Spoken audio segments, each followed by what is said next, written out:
മൂവാറ്റുപുഴ നിർമ്മല കോളേജിലെ വിദ്യാർത്ഥി പ്രതിഷേധവുമായി ബന്ധപ്പെട്ട വിഷയങ്ങളാണ് സമൂഹമാധ്യമങ്ങളിലടക്കം കഴിഞ്ഞ 2-3 ദിവസങ്ങളായി ചർച്ച ചെയ്യപ്പെട്ടുകൊണ്ടിരിക്കുന്നത്. എന്താണ് കോളേജിൽ സംഭവിച്ചത് എന്നുള്ളതാണ് അറിയേണ്ടത്. അതിൽ കോളേജ് അധികൃതരും വിദ്യാർത്ഥി സംഘടനാ പ്രതിനിധികളും ഒക്കെ അവരുടെ വിശദീകരണം ഇക്കാര്യത്തിൽ നൽകിയിട്ടുണ്ട്. ഇക്കഴിഞ്ഞ വെള്ളിയാഴ്ച 26-ാം തീയതിയാണ് ഈ കോളേജിൽ അത്തരമൊരു സംഭവങ്ങളുടെ തുടക്കം കുറിക്കുന്നത്. ചില വിദ്യാർത്ഥിനികൾ പ്രിൻസിപ്പലിന്റെ മുറിയിലേക്ക് വന്ന് കോളേജിൽ നമസ്കരിക്കുന്നതിന് സൗകര്യം വേണമെന്നൊരു ആവശ്യം ഉന്നയിക്കുകയായിരുന്നു. അങ്ങനെ ഒരു ആവശ്യം അവർ ഉന്നയിക്കാൻ കാരണം, നമുക്കറിയാം എല്ലാ കോളേജുകളിലും ഈ വിദ്യാർത്ഥിനികൾക്ക് വേണ്ടി ലേഡീസ് റെസ്റ്റ് റൂമുണ്ട്, വിശ്രമ മുറികളുണ്ട്. ഉച്ചസമയത്തും ഇന്റർവൽ സമയത്തുമൊക്കെ പെൺകുട്ടികൾ അവിടെയാണ് സമയം ചിലവഴിക്കുന്നത്. പല കോളേജുകളിലും പല സ്ഥാപനങ്ങളിലും അത്തരത്തിൽ ആ വിശ്രമ മുറികളിൽ നിന്ന് പെൺകുട്ടികൾ നമസ്കരിക്കുന്നത് പതിവാണ്. നിർമ്മല കോളേജിലും അതേ രീതിയിൽ തന്നെയായിരുന്നു കഴിഞ്ഞ കുറച്ച് നാളുകളായി പെൺകുട്ടികൾ പ്രാർത്ഥന നടത്തി വന്നിരുന്നത്. ആ വിശ്രമവേളകളിൽ അവർ ആ വിശ്രമ മുറിയിൽ നമസ്കരിച്ചു വരികയായിരുന്നു. പക്ഷേ കഴിഞ്ഞ വെള്ളിയാഴ്ച അത് പാടില്ല, കോളേജ് ക്യാമ്പസിനകത്ത് കോളേജിലെ സംവിധാനത്തിനകത്ത് അത്തരത്തിൽ പ്രാർത്ഥന അനുവദിക്കാനാവില്ല എന്നൊരു നിലപാട് കോളേജ് അധികൃതർ എന്ന് പറയുമ്പോൾ അവിടെ ക്ലീനിങ് സ്റ്റാഫ് അത് പാടില്ല എന്ന് പറഞ്ഞു എന്നുള്ളതാണ് പ്രിൻസിപ്പൽ ഉൾപ്പെടെയുള്ളവർ വ്യക്തമാക്കുന്നത്.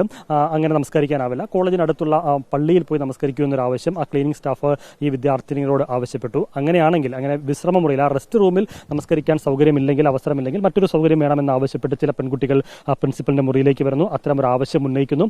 അത് പരിശോധിച്ച് പരിഗണിക്കാമെന്ന് പറയുന്നു. പിന്നീട് ഈ വിദ്യാർത്ഥിനികൾ രേഖാമൂലം തന്നെ അത്തരമൊരു ആവശ്യം കോളേജ് അധികൃതരുടെ മുന്നിൽ വെക്കുകയാണ്. എന്നാൽ കോളേജിന്റെ ഒരു സ്വഭാവവും കോളേജിന്റെ ഒരു പ്രവർത്തന രീതിയും കണക്കിലെടുത്തുകൊണ്ട് അത് അംഗീകരിക്കാനാവില്ല എന്നൊരു നിലപാട് പ്രിൻസിപ്പൽ അപ്പോൾ തന്നെ വിദ്യാർത്ഥിനികളെ അറിയിച്ചു എന്നുള്ളതാണ് കോളേജിന്റെ വിശദീകരണം. പക്ഷെ അതിന് പിന്നാലെ കോളേജിന് പുറത്ത് വിദ്യാർത്ഥിനികൾ എല്ലാവരും കൂടി ചേർന്ന്, വിദ്യാർത്ഥിനികളാണ്, പെൺകുട്ടികളാണ് ആദ്യം ഈ ആവശ്യവുമായി വന്നതെങ്കിൽ പിന്നീട് ആ ആവശ്യം കോളേജ് നിരസിച്ചതോടെ ആൺകുട്ടികൾ ഉൾപ്പെടെയുള്ള ഒരു കൂട്ടം പ്രിൻസിപ്പലിന്റെ മുറിക്ക് മുന്നിൽ ഉണ്ടാവുകയും വലിയ പ്രതിഷേധത്തിലേക്ക് കാര്യങ്ങൾ പോവുകയും ചെയ്യുകയായിരുന്നു. അതാണ് കോളേജ് അധികൃതരും പറയുന്നത്. അതാണ്. പക്ഷെ അത് ആ ആവശ്യം, അങ്ങനെ കോളേജിൽ നമസ്കരിക്കാൻ പ്രാർത്ഥനയ്ക്ക് അനുമതി കൊടുക്കാനാവില്ല എന്നുള്ളത് തന്നെയാണ് കോളേജ് ഇപ്പോഴും നിലപാട് സ്വീകരിക്കുന്നത്. അത് കോളേജിന്റെ പേരിൽ അത്തരം മതസ്പർദ്ധ പ്രചരിപ്പിക്കാനുള്ള നടപടികളിൽ നിന്ന് പിന്മാറണമെന്നുകൂടി കോളേജ് പ്രിൻസിപ്പലും മാനേജ്മെന്റും ആവശ്യപ്പെടുകയും ചെയ്തിട്ടുണ്ട്. എപ്പോഴും ഉയർന്ന മതമൂല്യവും അതോടൊപ്പം തന്നെ മതേതരത്വ മൂല്യവും സാഹോദര്യവും സഹിഷ്ണുതയും ഒക്കെ ഉറപ്പുവരുത്താൻ എപ്പോഴും ശ്രദ്ധിച്ചിരിക്കുന്ന ഒരു ക്യാമ്പസാണ് നിർമ്മല. കഴിഞ്ഞ ജൂലൈ 26-ാം തീയതി വെള്ളിയാഴ്ച കോളേജിൽ ഒരു പ്രത്യേക മതവിഭാഗത്തിൽപ്പെട്ട വിദ്യാർത്ഥിനികൾ നിസ്കാരം നടത്തുവാൻ ഒരു മുറി അനുവദിക്കണം എന്ന ആവശ്യവുമായി സംഘം ചേരുകയും പ്രസ്തുത ആവശ്യം എഴുതി തയ്യാറാക്കി പ്രിൻസിപ്പലിന് സമർപ്പിക്കുകയും ചെയ്തിരുന്നു. കോളേജ് ഇത് പരിശോധിക്കുകയും അതിൻ്റെ അടിസ്ഥാനത്തിൽ ഇക്കാലം അത്രയും പുലർത്തിപ്പോരുന്ന അതേ നയം തന്നെ തുടരുവാനും പ്രസ്തുത ആവശ്യം ഒരു തരത്തിലും അനുവദിക്കേണ്ടതില്ല എന്ന തീരുമാനം കൈക്കൊള്ളുകയാണ് ചെയ്തത്. ഈ പ്രതിഷേധം SFIയുടെയും MSFന്റെയും ഒക്കെ നേതൃത്വത്തിലാണ് അത്തരത്തിൽ നമസ്കാരത്തിന് അനുമതി തേടി കോളേജിൽ പ്രതിഷേധം രൂപപ്പെട്ടത് എന്നുള്ളതാണ് സമൂഹ മാധ്യമങ്ങളിലൊക്കെ വലിയ ചർച്ച ഉയർന്നു വരുന്നത്. അത് വിദ്യാർത്ഥി സംഘടനകൾക്കെതിരെ വലിയ വിമർശനമായി മറ്റൊരു വിഭാഗം ഉപയോഗിക്കുകയും ചെയ്യുന്നുണ്ട്, പ്രചരിപ്പിക്കുകയും ചെയ്യുന്നുണ്ട്.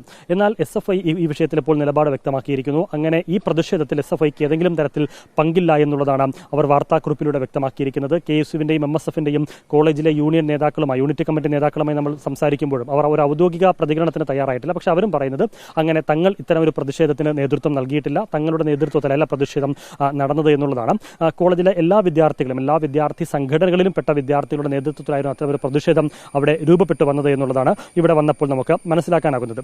ഏതായാലും ഈ വിഷയത്തിൽ ഈ കോളേജിന്റെ സമീപത്തുള്ള, നിർമ്മല കോളേജിന് സമീപത്തുള്ള പരിസരത്തുള്ള മഹല്ല് കമ്മിറ്റികളിലെ ഭാരവാഹികൾ ഇന്ന് കോളേജിലെത്തി കോളേജ് അധികൃതരുമായി സംസാരിച്ചിട്ടുണ്ട്. അവർ പറയുന്നത് വിദ്യാർത്ഥിനികളുടെ ഭാഗത്ത് ഒരു തെറ്റ് സംഭവിച്ചിട്ടുണ്ട്, അതിൽ മഹല്ല് കമ്മിറ്റി ഖേദം പ്രകടിപ്പിക്കുകയും ചെയ്തിട്ടുണ്ട്. കോളേജ് അധികൃതർ സ്വീകരിച്ച നിലപാടിന് പിന്തുണ അർപ്പിച്ചിട്ടാണ് മഹല്ല് കമ്മിറ്റി അംഗങ്ങൾ ഇവിടെ നിന്ന് മടങ്ങിയത് എന്നുള്ളതാണ് ഏറെ പ്രധാനം. മറ്റൊന്ന്, ഈ പ്രതിഷേധിച്ച വിദ്യാർത്ഥികൾക്കെതിരെ എന്തെങ്കിലും അച്ചടക്ക നടപടി ഉണ്ടാകുമോ എന്നുള്ളതാണ്. കോളേജ് അധികൃതരുമായി സംസാരിക്കുമ്പോൾ അവർ പറയുന്നത് കോളേജിന്റെ മറ്റു സമിതികൾ, അച്ചടക്ക സമിതി ഉൾപ്പെടെയുള്ള കോളേജിന്റെ പല സമിതികളുണ്ട്, പല തലങ്ങളിലുള്ള സമിതികളുണ്ട്. ആ സമിതികളിലൊക്കെ തന്നെ ഈ വിഷയം ചർച്ച ചെയ്തതിനു ശേഷം വിദ്യാർത്ഥികൾക്കെതിരെ നടപടി വേണമോ, ഈ പ്രതിഷേധിച്ച വിദ്യാർത്ഥികൾക്കെതിരെ, പ്രിൻസിപ്പലിനെ തടഞ്ഞു നിർത്തിയ വിദ്യാർത്ഥികൾക്കെതിരെ നടപടി വേണമോ എന്നുള്ളത് ആലോചിച്ച് തീരുമാനിക്കുമെന്നുള്ള നിലപാടാണ് കോളേജ് സ്വീകരിച്ചിട്ടുള്ളത്.